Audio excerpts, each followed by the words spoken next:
To stay updated, subscribe to TJA Academy. बिस्मिल्लाहिर्रहमानिर्रहीम। आज हम देखने जा रहे हैं नेचर ऑफ गुड्स और नेचर ऑफ कमोडिटीज़।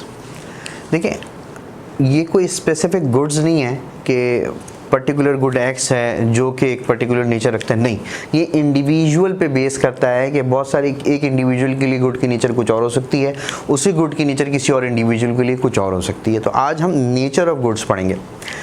तो देखिए, जैसे नॉर्मल गुड, नॉर्मल की डेफिनेशन है as income increase quantity demand of that good.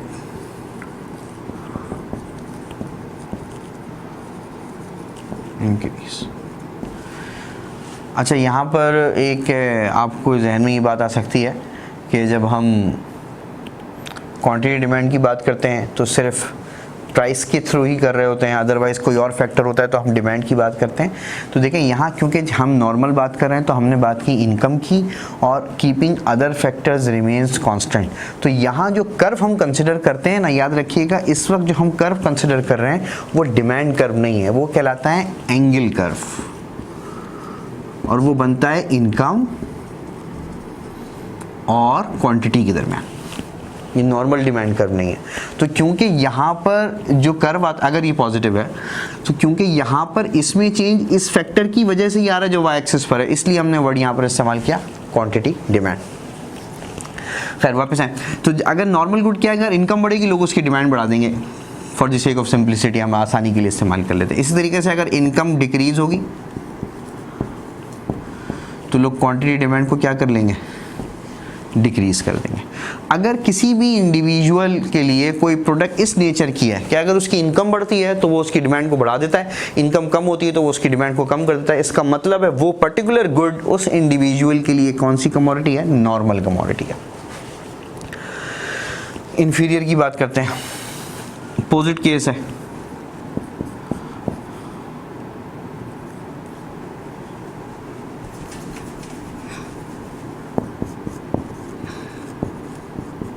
अगर इनकम इंक्रीज होगी तो क्वांटिटी डिमांड डिक्रीज हो जाएगी, और अगर इनकम डिक्रीज होगी तो क्वांटिटी डिमांड इंक्रीज कर जाएगी। अगर कोई कमोडिटी ऐसी है कि लोगों की जब इनकम कम हो जाती है तो वो उस पर्टिकुलर चीज़ की डिमांड को बढ़ा देते हैं, और अगर इनकम बढ़ जाती है तो उस चीज़ की डिमांड को कम कर देते हैं। अगर कोई इंडिविजुअल किसी गुड के साथ इस बिहेवियर को रख रहा है तो इसका मतलब है वो गुड उस इंडिविजुअल के लिए किस नेचर का है, इन्फीरियर का है। यहाँ हमने शुरू में ये बात डिस्कस की कि इन्फीरियर कोई गुड नहीं है, इन्फीरियर नॉर्मल कोई गुड नहीं है, नॉर्मल इन्फीरियर ये बिहेवियर है, हर इंडिविजुअल के लिए डिफरेंट हो सकता है, और एक ही गुड किसी के लिए नॉर्मल हो सकता है और किसी के लिए इन्फीरियर हो सकता है। फॉर एग्जाम्पल, यहाँ पर एग्जाम्पल लेते हैं कि एक स्टूडेंट है, यूनिवर्सिटी गोइंग स्टूडेंट है, उसकी एक पर्टिकुलर पॉकेट मनी है, उस इनकम से अगर वो 20 डेज़ वो बर्गर कंज्यूम करता है, बाकी वो कोई समोसे या फ्राइज़ पे गुजारा करता है क्योंकि पॉकेट मनी लिमिटेड है, तो होगा क्या, अगर उसकी पॉकेट मनी बढ़ जाए और पॉकेट मनी डबल कर दें तो ये हो सकता है कि फ्राइज़ वो 5 दिन कम कर दे या फ्राइज़ कम करके बर्गर को इंक्रीज़ कर दे। अब बर्गर का इंक्रीज़ होना, पॉकेट मनी का बढ़ना और बर्गर की कंजम्पशन का बढ़ना, इसका मतलब है उस इंडिविजुअल के लिए बर्गर कौन सा गुड है, नॉर्मल गुड है। Income increase, demand increase. Income कम थी तो डिमांड भी कम थी, इनकम बढ़ गई, डिमांड बढ़ गई, इसका मतलब बर्गर उसके लिए कौन सा गुड है, नॉर्मल गुड है। दूसरी तरफ हो सकता है कोई इंडिविजुअल बर्गर कंज्यूम करता हो लेकिन अब उसकी पॉकेट मनी बढ़ गई है, अब वो क्वार्टर ब्रोस्ट कंज्यूम कर रहा हो, एग्जाम्पल, रिलेटिवली एक्सपेंसिव होता है बर्गर के मुकाबले में नॉर्मल। तो हुआ क्या कि अब उसने बर्गर की कंजम्पशन को कम कर दिया, इनकम बढ़ी, उसने बर्गर की कंजम्पशन को कम कर दिया। अब उसने क्वार्टर ब्रोस्ट बढ़ा दिया है, बिरयानी बढ़ा दी, कुछ भी और बढ़ा दिया, वो एक अलग बात है। बर्गर को कम कर दिया, तो अगर बर्गर को उस इंडिविजुअल ने कम किया तो देखें कमोडिटी वही बर्गर है, लेकिन इस इंडिविजुअल के लिए इनकम के बढ़ने के साथ उसने उसकी डिमांड को कम कर दिया, तो इस पर्टिकुलर इंडिविजुअल के लिए बर्गर इन्फीरियर गुड हो गया। जबकि इससे पहले हमने देखा था सेम कमोडिटी है लेकिन दूसरे के लिए उसके इनकम के बढ़ने के साथ उसने उसकी डिमांड को बढ़ाया था तो वो उसके लिए नॉर्मल था। सेम कमोडिटी दूसरे इंडिविजुअल के लिए उसकी पॉकेट मनी बढ़ी, उसने उसकी डिमांड को कम कर दिया तो उसके लिए क्या हो गया, इन्फीरियर गुड हो गया। तो आई रिपीट कि नॉर्मल और इन्फीरियर नेचर है, नेचर ऑफ गुड्स हैं, बिहेवियर्स पे डिपेंड करते हैं। पर्टिकुलर कोई गुड नहीं है कि ये गुड नॉर्मल या ये गुड इन्फीरियर है। एक ही गुड एक किसी इंडिविजुअल के लिए नॉर्मल हो सकता है और किसी इंडिविजुअल के लिए इन्फीरियर हो सकता है। लास्ट में हम देखते हैं यहाँ पर गिफिन। गिफिन का जो फिनोमिना है ये थोड़ा सा डिफरेंट है। ये तो बहुत सिंप्लीफाइड केस थे और हमें नज़र भी आ रहे थे कि नॉर्मल इन्फीरियर क्या चीज़ है। अब यहाँ पर देखें, जो गिफिन गुड है, गिफिन गुड कहता है कि अगर प्राइस इंक्रीज करेंगे ना तो क्वांटिटी डिमांड भी इंक्रीज कर जाएगी, और अगर प्राइस डिक्रीज करेंगे तो क्वांटिटी डिमांड भी डिक्रीज कर जाएगी। Opposite with the law of demand. Law of demand क्या कहता है, when price increase quantity demand decrease, यहाँ इंक्रीज हो रही है। When price decrease quantity demand increase, यहाँ डिक्रीज हो रही है। वहाँ क्या था, प्राइस और क्वांटिटी का नेगेटिव रिलेशन था, यहाँ प्राइस और क्वांटिटी का पॉजिटिव रिलेशन है। तो अगर इस तरह की कोई नेचर मौजूद हो किसी पर्टिकुलर कमोडिटी में तो वो गुड क्या कहलाएगा उस इंडिविजुअल के लिए, गिफिन गुड। अब हम ये देखते हैं कि opposite of law of demand जो मौजूद है ये किस तरह और किस सिनेरियो में एग्जिस्ट करता है। तो अब हम देखते हैं कि गिफिन गुड किस सिनेरियो में एग्जिस्ट करता है। देखें, हम यहाँ पर एज्यूम करते हैं कि इंडिविजुअल है, उसकी इनकम अराउंड 1600 है और ये बिल्कुल हैंड टू माउथ उसकी इनकम है और इसी में रहकर उसको अपना मंथ कंप्लीट करना है, फैमिली के साथ मंथ गुजारना है पूरा।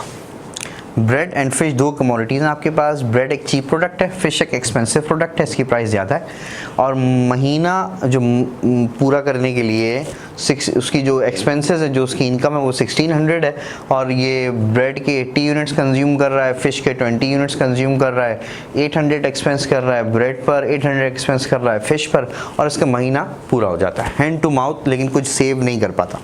ये सिनेरियो। अब हुआ क्या कि ब्रेड की प्राइस बढ़ गया। ब्रेड एक चीप प्रोडक्ट है लेकिन ब्रेड की प्राइस बढ़ गया, ब्रेड हो गया एक्सपेंसिव। अब अगर मैं उतनी ही क्वांटिटी परचेज करता रहूं, ये एक हाइपोथेटिकल सिनेरियो है बीच में, तो आप देख सकते हैं मेरा एक्सपेंस इतना हो जाएगा। एक्सपेंस बढ़ गया। एक्सपेंस बढ़ने का मतलब है ये बंडल मैं अफोर्ड ही नहीं कर सकता इन प्राइसेस पर। अब ये वाला बंडल है ये मैं अफोर्ड नहीं कर सकता क्योंकि मेरे एक्सपेंस मेरी इनकम से ज़्यादा हो गए।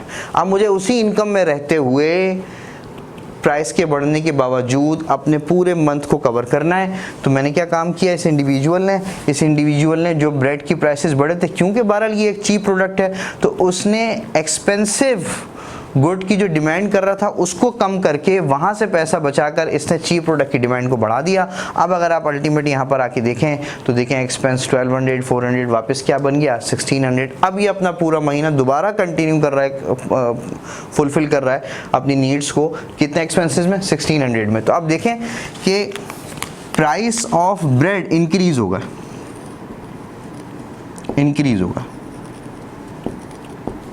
प्राइस ऑफ ब्रेड के इंक्रीज होने के बावजूद क्वांटिटी ऑफ ब्रेड देखें, ये भी इंक्रीज होगा। तो इस पर्टिकुलर सिनेरियो में हमें क्या नजर आ रहा है कि ब्रेड की प्राइस भी इंक्रीज हो रही है और प्राइस की इंक्रीज होने के साथ साथ ब्रेड की क्वांटिटी डिमांड भी क्या हो रही है, इंक्रीज हो रही है। तो इस सिनेरियो में हम कह सकते हैं कि ये जो ब्रेड इस वक्त आपको नजर आ रहा है ये बिहेव कर रहा है एज ए गिफिन गुड। अच्छा, इसमें कुछ और डिबेट्स भी हैं। कुछ कहते हैं कि इसी तरह रिलेटिव सेंस में एग्जिस्ट करेगा, एब्सोल्यूट टर्म में डिबेट है कि वो एग्जिस्ट नहीं करेगा, यानी इंडिविजुअल का कोई ऐसा बिहेवियर नहीं है कि अगर कोई चीज़ महंगी होती चली जाएगी तो लोग उसकी डिमांड को बढ़ाते चले जाएंगे। इस तरह का कोई बिहेवियर प्रैक्टिकली लोग बोलते हैं, कुछ डिबेट ऐसी हैं तो वो कहते हैं एग्जिस्ट नहीं करता, रिलेटिव सेंस में एग्जिस्ट करता है, जैसे हमने अभी यहाँ पर डिस्कस किया। लेकिन कुछ जगहों पर ये डिस्कशन मौजूद है कि जो स्टेटस कॉन्शियस हैं, जो एक स्टैंडर्ड को मेंटेन करना चाहते हैं, वो इस तरह भी सोच सकते हैं कि चीज़ जितनी एक्सपेंसिव होगी, अगर मेरे पास जितनी ज़्यादा हो तो मेरा स्टेटस उतना ज़्यादा एक्सेप्टेबल होगा, उतना ज़्यादा मेंटेन कहलाएगा। इस वजह से क्या काम करते हैं, चीज़ महंगी हो रही है तो जो लग्जरियस आइटम होते हैं वो क्या होते हैं कि उसकी जब प्राइसेस बढ़ती हैं तो लोग अपने स्टेटस को मेंटेन करने के लिए और स्टेटस को के लिए उसके ज़्यादा यूनिट परचेज कर लेते हैं कि हाँ वो एक्सपेंसिव है तो क्या है, हम इसको अफोर्ड कर सकते हैं। तो यहाँ पर कुछ बुक्स में ये भी डिबेट है कि इस तरह के जो लग्जरियस आइटम्स हैं वो गिफन गुड की एग्जाम्पल बन सकते हैं, और कुछ जगहों पर ये डिबेट मौजूद है कि एब्सोल्यूट टर्म में ये इंडिविजुअल का रैशनल बिहेवियर नहीं है, इस वजह से इस तरह का रिलेटिव सेंस में गिफन गुड एग्जिस्ट करता है। तो हम कंक्लूड करते हैं कि हमने 3 नेचर ऑफ गुड्स को देखा, number 1 normal, number 2 inferior, number 3 Giffen. Normal good क्या है, अगर इनकम और क्वांटिटी डिमांड का रिलेशनशिप पॉजिटिव हो, यानी इनकम बढ़े तो डिमांड बढ़े, इनकम कम हो तो डिमांड कम हो। अगर गुड ऐसा है तो उस इंडिविजुअल के लिए वो क्या कहलाएगा, नॉर्मल गुड कहलाएगा। अगर गुड ऐसा है कि इनकम बढ़े डिमांड कम हो जाए और इनकम कम हो डिमांड बढ़ जाए तो हम इसको कहेंगे ये कहलाएगा इंफीरियर गुड। और थर्ड क्या आपके पास गिफन गुड। गिफन गुड क्या है, अगर प्राइस बढ़े तो क्वांटिटी डिमांड में इजाफा हो जाए और प्राइस कम हो तो क्वांटिटी डिमांड कम हो जाए। तो इसके 2 सिनेरियो हमने देखे। नंबर 1 इस तरह रिलेटिव सेंस में आपको नजर आ रहा है कि प्रोडक्ट की प्राइस बढ़ रही है, उसके साथ साथ उसकी डिमांड में भी इजाफा हो रहा है। और दूसरा हमने देखा जो लग्जरियस आइटम्स होते हैं इंडिविजुअल बिहेवियर वहाँ भी एग्जिस्ट कर सकता है कि वो जितना एक्सपेंसिव हो लोग अपने स्टेटस को मेंटेन करने के लिए उस पर्टिकुलर प्रोडक्ट की डिमांड को ज़्यादा इंक्रीज कर दें। तो ये हमारे पास नेचर ऑफ गुड्स है। तो आई होप ये कॉन्सेप्ट आपको क्लियर हुए होंगे। अगर ये वीडियो आपको पसंद आए तो उसको लाइक करें, शेयर करें, हमारे चैनल को सब्सक्राइब करें और बेल आइकन भी जरूर क्लिक करें।